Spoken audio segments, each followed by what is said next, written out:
Eh, ya agenda sidang hari ini follow up dari kemarin ya. Jadi kemarin kan sudah saya diharapkan memberikan jawaban tuh dari agreement kita berdua. Tadi saya sudah submit secara hard copy agreement kita berdua yang mengenai harta gunung gini dan hak asuh anak. Dan ya mungkin sudah jelaskan ya sama pengacara kita bahwa ada harta gunung gini sudah dibagi dan ada hak asuh anak yang sudah diberikan juga ke Mbak Asri. Jadi semua sudah saya jawab dan semua sudah oke. Jadi nextnya minggu depan tuh lebih ke arah saksi ya. Pembuktian surat dan saksi. Pembuktian surat dan saksi. Mungkin setelah itu putusan harusnya putusan. Mungkin agreement tadi tentang harta gunung sendiri apa saja sih Mas mungkin terkait itu? Ini udah di breakdown kemarin ya? Udah di breakdown sih. Ya apa ya? Bisa ya rumah, nafkah, dua itu. Mungkin nafkahnya sendiri minta berapa sih? Kisarannya? Iya, masyarakat Mas Gali. Iya, satu anak tuh 5 juta ya. Ya. Kurang lebih 5 juta satu anak dalam sebulan ya. Itu juga di luar dari biaya-biaya yang lain, kalau ada sekolah, rumah sakit itu masih di luar itu. Itu berdasarkan kesepakatan berdua atau permintaan apa? Ya itu berdasarkan kesepakatan berdua. Artinya sudah jauh-jauh hari dibilangin ya bahwa nanti Mas Gali bakal Iya, sudah dibilang jauh-jauh hari gitu. Siapa sih Mas Gali untuk kemudian menafkahi anak-anak? Ya alhamdulillah ya, yang namanya rezeki buat anak ya kita akan selalu usahakan dan alhamdulillah selalu ada, jadi ya saya berkomitmen untuk bisa memenuhinya. Kalau bisa ngasih lebih ya. Memang sebelumnya emang senilai itu ya atau memang tuh lebih gede dari biasanya? Oh, biasanya lebih gede ya, tapi makanya saya ingin selalu memberikan terbaik lah buat anak-anak saya. Mas Gali untuk rumah sendiri memang dibagi dua untuk bersama dijual atau seperti apa? Enggak, buat otomatis itu buat anak-anak sama Mbak Asri karena saya lebih mengutamakan keselamatan mereka gitu. Untuk ada ya at least ada tempat tinggal kan. Dan anak-anak juga butuh tempat untuk tinggal juga. Jadi saya lebih prioritaskan anak-anak dan istri gitu. Untuk Mbak Asri sendiri kenapa nggak datang Mbak? Mungkin ada kesibukan ya, kan ada pekerjaan juga, jadi nggak bisa hadir. Ini masih komunikasi dengan Mbak Asri dengan baik atau seperti apa? Ya masih komunikasi, kan kemarin kita juga baru ambil rapot tuh, rapot anak kita ketiga kita datang bareng terus kita ngobrol, kita tahu progres si Ibrar tuh harus lebih fokus untuk untuk ejaannya dan belajar hitungnya, jadi kedepannya kita akan fokus ke situ. Memang sudah sepakat untuk co-parenting gitu atau seperti apa mungkin sebelumnya? Ya pasti akan seperti Mbak Asri bilang, kita bukan suami istri lagi tapi kita masih jadi bapaknya anak-anak, ibunya anak-anak. Pasti kita akan co-parenting terus nih, apalagi kita kan tahu masing-masing punya kelebihan dan kekurangan masing-masing, jadi kita harus selalu tahu progres masing-masing gitu. Mas Gali kan yang dulu kan udah tahu mungkin ya soal masalah itu kan yang kecil nih masih nanya papi kemana, aku nggak pulang ke rumah kayak gitu nanya juga sih.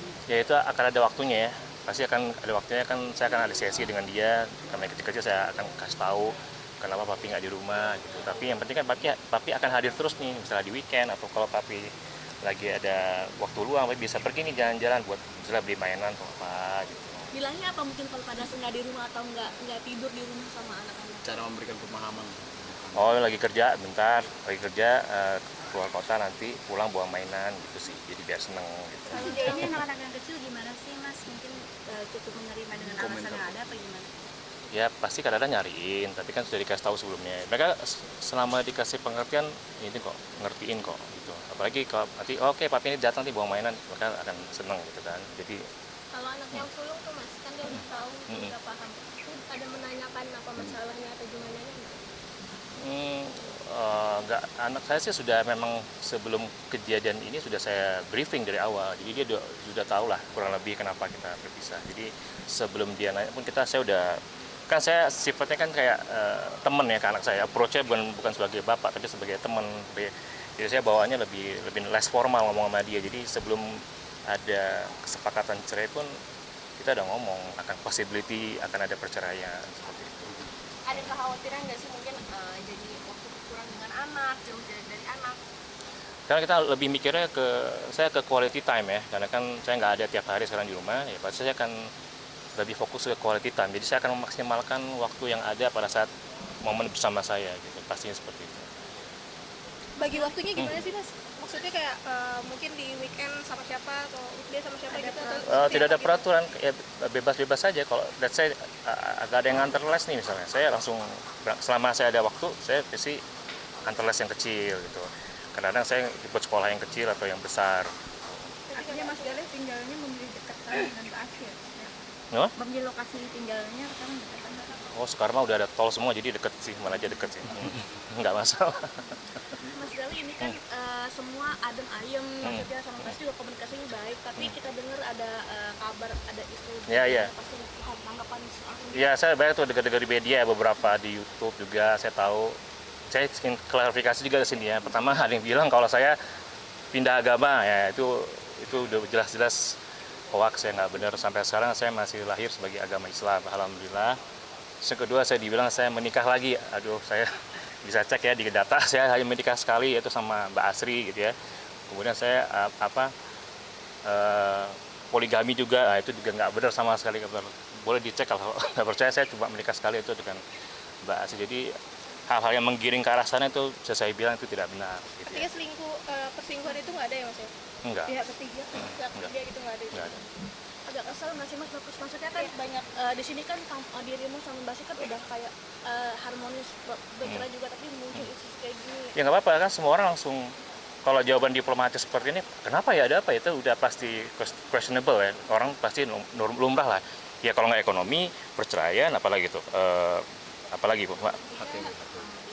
Ketiga, apalagi kan pasti udah dikaitkan ke situ ya. Saya bilang kejadiannya 4 tahun lalu yang bikin saya kaget dan bikin Mbak Asri kaget itu cuma saya dan Mbak Asri aja yang tahu ya. Sekali lagi saya udah ngomong konsisten seperti itu ya. Jadi itu cuma saya dan Mbak Asri aja yang tahu. Karena makanya kita nggak mau kita umbar-umbar lah di media masalah. Apalagi itu kan hanya itu privacy kita berdua. Cukup kita berdua aja yang tahu. Tapi saya bisa yakinkan bahwa hal-hal yang tadi dipertanyakan itu tidak benar gitu ya.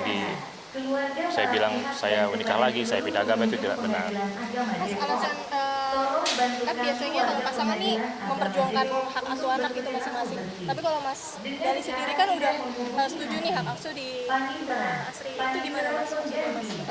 Pertimbangannya seperti apa gitu? Ya karena saya mau berbuat sesuatu yang terbaik buat anak-anak ya, dan saya lihat Mbak Asri cukup bisa menghandle semuanya ya. Selama 17 tahun saya lihat Mbak Asri walaupun sibuk, pasti dia selalu bisa menyempatkan waktu buat anak-anak. Dan di rumah pun juga sudah ada support system yang disiapin ya. Jadi ada mertua saya yang tinggal sama saya ya sejak dulu ya. Jadi itu bisa mengawasi ada suster-suster yang handle yang kecil-kecil gitu. Jadi memang karena Mbak Asri punya waktu luang juga, plus dengan support system yang ada, that's why saya yakinkan bahwa itu nggak apa-apa di Mbak Asri. Mas Galih menanggapi statement mungkin dari Mbak Asri sendiri, dia udah merasa tapi itu merasa sendiri. Menanggapinya seperti apa? Ya kalau mungkin merasa sendiri ya mungkin itu ya terjadi, mungkin terjadi miskomunikasi, mungkin terjadi kesalahan. Kita juga sudah diskusi tuh kenapa dia ngerasa sendiri segala macam, tapi at the end diskusi kita ya deadlock ya, nggak ada solusi, dan solusinya malah lebih memilih ke perpisahan. Pasti saya sudah sangat berusaha, Mbak Asri juga sudah berusaha untuk bisa terus ya. Tapi mungkin karena sudah takdirnya ya, jadi nggak selalu deadlock, nggak ada titik temu gitu. Apakah ada Apa? silent treatment jadi alasan Silent treatment enggak sih, kita selalu terbuka ya.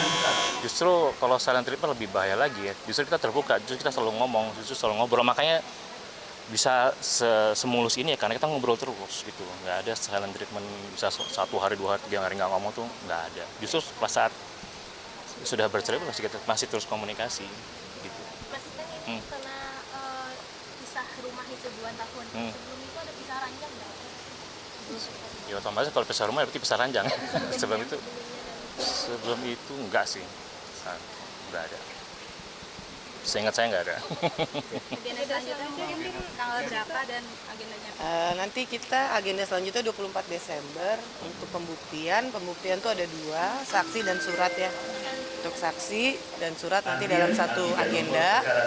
Harapannya untuk minggu depan majelis hakim minta udah bisa putusan. Mungkin saksinya siapa yang akan dihadirkan? Masih didiskusikan Mungkin sama dari pihak keluarga. para pihak.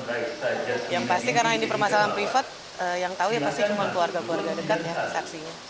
Jadi memang gini ya, kita udah sepakat sama Mbak Asri, jadi kita akan teruskan untuk bercerai. Jadi wacana-wacana apakah balik lagi, apakah itu saya rasa sudah terjawab ya. Kita akan terus bercerai karena memang sudah sepakat. Dan memang untuk kedepannya saya akan fokus ke diri saya sendiri ya. Maksudnya pasti di 17 tahun pernikahan pasti banyak lah seperti melakukan self reflection ya, seperti melakukan improvement pada diri sendiri. Mungkin ada behavior saya yang mungkin tidak sesuai, yaitu saya lebih fokus ke diri saya sendiri untuk bisa menjadi pribadi yang lebih baik ya.